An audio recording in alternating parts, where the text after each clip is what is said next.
ರಾಮ ಮಂದಿರ ಏನು ಕಟ್ಬಿಟ್ರೆ ಹಿಂದೂಗಳದು ಕಟ್ಬಿಟ್ಟಿವಿ ಜನನೇ ಕೊಟ್ರ ಪಾಠ.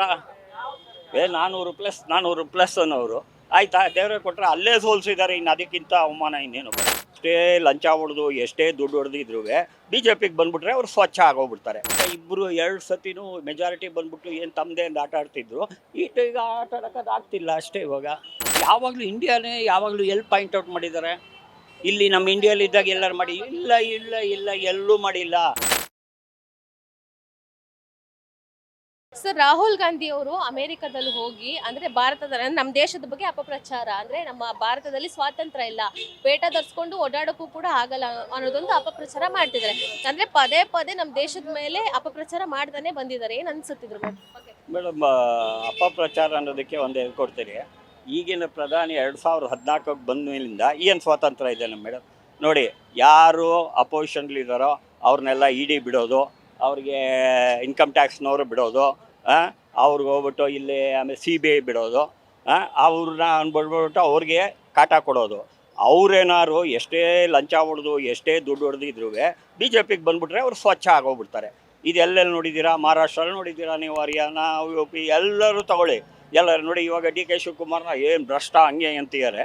ಈಗ DK ಶಿವಕುಮಾರ್ ಬಿ ಜೆ ಪಿಗೆ ಹೋಗ್ಬಿಟ್ರೆ ಅವನು ಸ್ವಚ್ಛ. ಈ ಥರ ಮಾಡ್ತಾರೆ. ಆ ಥರದಲ್ಲಿ ಸ್ವಾತಂತ್ರ್ಯ ಇಲ್ಲ ಅಂತ ಹೇಳ್ತಾ ಇರೋದು.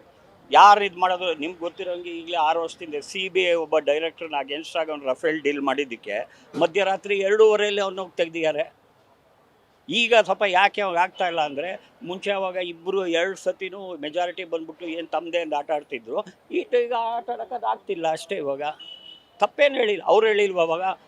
ಏನು 70 ವರ್ಷದಿಂದ ಏನೂ ಆಗೇ ಇರಲಿಲ್ಲ, ನಾ ಬಂದಮೇಲೆ ಆಗ್ತಾಯಿದ್ದು ಅವರು ಎಷ್ಟೋ ಕಡೆ ಹೇಳಿದಾರಲ್ಲ. ಅದರಲ್ಲೇನು ತಪ್ಪೇನಿಲ್ಲ. ಆ ಥರ ಏನು ಇಂಡಿಯಾ ಮೇಲೆ ಇಲ್ಲಿ ಅಭಿವೃದ್ಧಿ ಆಗಬೇಕು, ಆದಷ್ಟು ಆಗ್ತಾ ಇಲ್ಲ ಅಂತ ಹೇಳಿದ್ದಾರೆ ಅಷ್ಟೇ. ಆ ಥರ ಬೇರೆ ನಾನು ಕೇಳಿದ್ದೀನಿ. ಅದು ಮೊನ್ನೆ ನ್ಯೂಯಾರ್ಕಲ್ಲಿ ಹೋದಾಗ ಅದರಲ್ಲಿ ಏನು ಭಾರತದ ಮೇಲೆ ಏನು ಇದು ಮಾಡಿಲ್ಲ. ಅವರು ರಾಜಕೀಯ ವ್ಯಕ್ತಿಗಳಿಗೆ ಹೇಳ್ತೀನಿ ಅನ್ನೋದ್ರೆ ಡೈರೆಕ್ಟ್ ಆಗಿ ಹೇಳ್ಕೋಬಹುದು. ಅವ್ರು ಡೈರೆಕ್ಟ್ ಆಗಿ ಅವ್ರು ಹೇಳುವಷ್ಟು ರೈಟ್ಸ್ ಅವ್ರಿಗಿದೆ. ಬಟ್ ಯಾಕೆ ಅವ್ರು ಯಾವಾಗ್ಲೂ ಇಂಡಿಯಾನೇ ಫೈಂಡ್ ಔಟ್ ಮಾಡಿ ಹೇಳ್ತಾರೆ ಅನ್ನೋದೊಂದು ಕ್ವಶನ್ ಮಾರ್ಕ್ ಎಲ್ರಿಗೂ ಬಂದೇ ಬರುತ್ತಲ್ವಾ ಅಂತ. ಅಲ್ಲ, ಯಾವಾಗಲೂ ಇಂಡಿಯಾನೇ ಯಾವಾಗಲೂ ಎಲ್ಲಿ ಪಾಯಿಂಟ್ ಔಟ್ ಮಾಡಿದ್ದಾರೆ? ಇಲ್ಲಿ ನಮ್ಮ ಇಂಡಿಯಲ್ಲಿ ಇದ್ದಾಗ ಎಲ್ಲರೂ ಮಾಡಿ ಇಲ್ಲ ಇಲ್ಲ ಇಲ್ಲ ಎಲ್ಲೂ ಮಾಡಿಲ್ಲ. ಅವ್ರು ಹೇಳೋದೇನು ಅಂದರೆ, ಈ BJP RSS ಬರೀ ಹಿಂದೂ ಧರ್ಮ, ಹಿಂದೂ ಕತ್ರೆಮೆ ಯಾವ ಕತ್ರೆಮೇನೂ ಇಲ್ಲ, ಎಲ್ಲ ಚೆನ್ನಾಗೇ ಇದ್ದಾರೆ. ಇವ್ರು ಸೃಷ್ಟಿ ಮಾಡೋದು ಅಷ್ಟೇ ಸುಮ್ಮನೆ. ಇವರು ಮುಸಲ್ಮಾನ ಸುಮ್ಮನೆ ಅನ್ನೋದು ದೇಶ ಆಳ್ಬಿಡ್ತಾರೆ ಅಂತ. ಏನು ದೇಶ ಆಗಲ್ಲ, ಏನೂ ಆಗಲ್ಲ. ಅದೇ ಮುಸ್ಲಿಮ್ಸ್ನವ್ರು ಇವರು ಓಟ್ ಹಾಕ್ಬಿಡ್ಲಿ, ಒಳ್ಳೆಯವರು. ಮುಸ್ಲಿಮ್ಸ್ ಅಲ್ಲ, ಇವಾಗ ನೋಡಿ, ನಮ್ಮ ಇಲ್ಲಿವೇ ಮುಸ್ಲಿಮ್ಸ್ನವ್ರು ಕೆಟ್ಟವ್ರಂತೆ. ಪಾಕಿಸ್ತಾನ ಆಕ್ಯುಪೈಡ್ ಕಾಶ್ಮೀರ್ನವ್ರನ್ನ ಕರ್ಕೊತಾರಂತೆ ಇವಾಗ. ಯಾಕೆಂದ್ರೆ ಇವ್ರು ಬಂದುಬಿಟ್ರೆ ಸಾಬ್ರುಗಳು, ಇವ್ರಿಗೇನಾದ್ರು ಓಟ್ ಹಾಕ್ಬಿಟ್ರೆ ಇವ್ರಿಗೆ ಒಳ್ಳೆಯವರು. ಇವ್ರು ಓಟ್ ಹಾಕ್ಲಿಲ್ಲ ಅಂತ ದೇಶದ್ರೋಹಿಗಳು ಅಷ್ಟೇ. ಆ ಥರ ನೀವು ಯಾರೇ ತೊಗೊಳ್ಳಿ, VHP ಪ್ರೆಸಿಡೆಂಟ್ ತೊಗೊಳ್ಳಿ, ಅದ್ವಾನಿ ತಮ್ಮನ ಹೆಂಡತಿ ತೊಗೊಳ್ಳಿ, ಸುಬ್ರಹ್ಮಣ್ಯ ಸ್ವಾಮಿ ಹೆಂಡತಿ ತೊಗೊಳ್ಳಿ, ಎಲ್ಲರ ಅಳಿಯಂದರು ಇವ್ರುಗಳೆಲ್ಲ ಮಕ್ಕಳೆಲ್ಲ ಮುಸ್ಲಿಮ್ಸ್ನ ಮದುವೆ ಆಗಿರೋದು. ಅದೆಲ್ಲ ಯಾರು ಕೇಳೋರು ಇಲ್ವಾ? ಸುಮ್ಮನೆ ದೇಶ ಕತ್ತರೆ ಏನು ಕತ್ತರೆ ಇಲ್ಲ. ಇದು ಹಾಳಾಗಿ ಹೋಗಿದೆ ಅಷ್ಟೇ. ದೇಶ ಹಾಳಾಗಿದೆ ಅಷ್ಟೇ. ಬಂದಮೇಲೆ ಇನ್ನು ಆಯಿತು ಬಿಡಿ, ಇನ್ನು ಮುಗೀತು ಅವ್ರದ್ದು ಕಥೆ ಅಷ್ಟೇ. ಅಲ್ಲ, ಏನ್ ಅನ್ಸುತ್ತೆ, ನಮ್ಮ ದೇಶದಲ್ಲಿ ಸ್ವಾತಂತ್ರ್ಯ ಇಲ್ಲ ಅಂತ ಅನ್ಸುತ್ತಾ? ಅಂದ್ರೆ ಒಂದ್ ಪೇಟ ಧರಿಸ್ಕೊಂಡು ಓಡಾಡಕ್ಕೂ ಕೂಡ ಸ್ವಾತಂತ್ರ್ಯ ಇಲ್ಲ ಅಂತ ಅನ್ಸುತ್ತಾ ನಿಮ್ಗೆ? ಏನಿಲ್ಲ ಮೇಡಮ್, ನಾವು ಆರಾಮಾಗಿದ್ದೀವಿ, ಸ್ವತಂತ್ರವಾಗಿ ಇದ್ದೀವಿ. ಯಾರು ಬಂದು ನಮ್ಮನ್ನೇನು ಹೊಡಿತಿಲ್ಲ.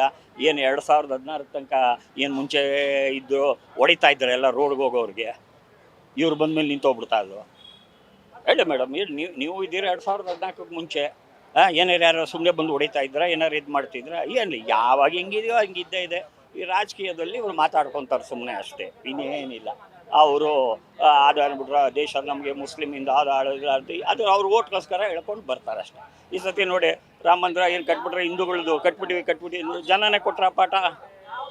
400 ಪ್ಲಸ್ ಅನ್ನೋರು ಆಯ್ತಾ, ದೇವರೇ ಕೊಟ್ಟರೆ ಅಲ್ಲೇ ಸೋಲ್ಸಿದ್ದಾರೆ. ಇನ್ನು ಅದಕ್ಕಿಂತ ಅವಮಾನ ಇನ್ನೇನು ಬೇಡ.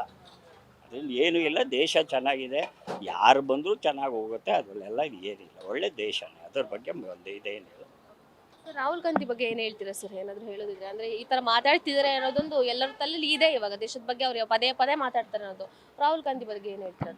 ಏನಿಲ್ಲ, ಒಳ್ಳೆ ಲೀಡ್ರೆ. ನೋಡಿ, ಚಿಕ್ಕ ವಯಸ್ಸಿತ್ತು, ಹಾಗೆ ಪಪ್ಪು ಅಂತಿದ್ರು. ಈಗ ಈ ಸತಿ ಯಾಕೆ ಕೊಟ್ಟರು ಜನ ಓಟು? ಜನ ಯಾಕೆ ಕೊಟ್ಟರು ಇವಾಗ?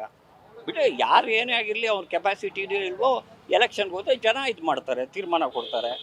ಇವಾಗ ಕೊಟ್ಟರೋ ಇಲ್ವೋ ಜನ ಸರಿಯಾಗಿ ಕೊಟ್ಟರೋ ಇಲ್ವೋ? ಇಲ್ಲ. ಆ ಥರ ಇನ್ನು ಈ ಥರ ಮುಂದೆ ಅದೇ ಥರ ಒಂದು ಎಕ್ಸ್ಪೀರಿಯನ್ಸ್. ಯಾಕೆಂದರೆ ದೊಡ್ಡ ದೇಶ, ಇದ್ರದ್ದೆಲ್ಲ ಎಕ್ಸ್ಪೀರಿಯನ್ಸ್ಲಿ ಇದರಲ್ಲಿ ಇನ್ನು ಮುಂದೆ ಹಾಗೆ ಇದು ಮಾಡಿಕೊಂಡು next you will become a P M. ಅದ್ರ ಬಗ್ಗೆ ಏನು ಸಂಶಯನೇ ಇಲ್ಲ. ನಮ್ಮ ದೇಶದ ಅಂದ್ರೆ ನಮ್ಮ ರಾಜ್ಯದ ರಾಜಕೀಯ ನೋಡಿದ್ರೆ ಏನ್ ಅನ್ಸುತ್ತೆ ನಿಮ್ಗೆ? ಆ ರಾಜ್ಯಕ್ಕೆ ರಾಜ್ಯದ ರಾಜಕೀಯ ಅಂದ ತಕ್ಷಣ ನಿಮ್ಗೆ ತಲೆಗೆ ಏನ್ ಬರುತ್ತೆ ಅಂತ? ಏನಿಲ್ಲ ಮೇಡಮ್, ಚೆನ್ನಾಗಿದೆ. ಏನು ರಾಜ್ಯದಲ್ಲೂ ಅಷ್ಟೇ ಈಗ ಬಿದ್ದೋಗ್ತಾರೆ, ಹಾಗೆ ಬಿದ್ದೋಗ್ತಾನೆ, ಲಾಸ್ಟ್ ಟೈಮ್ 13-18 ಸಿದ್ದರಾಮಯ್ಯ ಇದ್ದಾಗಲೂ ಹಿಂಗೆ ಅಂತಿದ್ರು, 2 ತಿಂಗಳು ಬಿದ್ದೋಗುತ್ತೆ, 3 ತಿಂಗಳು ಬಿದ್ದೋಗ್ಕೊಂಡು 5 ವರ್ಷ ಆರಾಮಾಗಿ ಮುಗಿಸೋದು. ಈ ಸತಿನೂ 5 ವರ್ಷ ಆರಾಮಾಗಿ ಮುಗಿಸ್ತಾರೆ, ಯಾವುದಿದೇನು ಹೇಳೋಲ್ಲ. ಈ ಅಪೋಸಿಷನ್ ಅವ್ರಿಗೆ ಏನು ಹೇಳಬೇಕು, ಹೌದು ಈಗ ಬಿದ್ದೋಗುತ್ತೆ 10 ತಿಂಗಳು ಬಿದ್ದೋದು ಹೇಳ್ಬೇಕು, ಹೇಳ್ತಾರೆ. ಆಮೇಲೆ ತಾನೇ ಗೊತ್ತಾಗೋದು. ಇಲ್ಲಿವರೆಗೆ ಬಿದ್ದೋಗುತ್ತೆ ಅಂದಿದ್ರು, ಎಲ್ಲಿ ಬಿದ್ದೋಯ್ತು ಹೇಳಿ. ಹಂಗೆ ಅಷ್ಟೇ, ಏನಿದಿಲ್ಲ. ಸಣ್ಣ ಪುಟ್ಟದ್ದು ಅದು ಇದು ಇದಾಗುತ್ತೆ, ಅದು ನಡ್ಕೊಂಡು ಹೋಗುತ್ತೆ. ಇದೆಲ್ಲ ಏನಿಲ್ಲ, ಇಲ್ಲೂ ಚೆನ್ನಾಗೇ ನಡೀತಿದೆ, ಏನು ಅದ್ರ ಬಗ್ಗೆ ಏನು ತೊಂದರೆ ಇಲ್ಲ. Thank you. Speed plus Karnataka.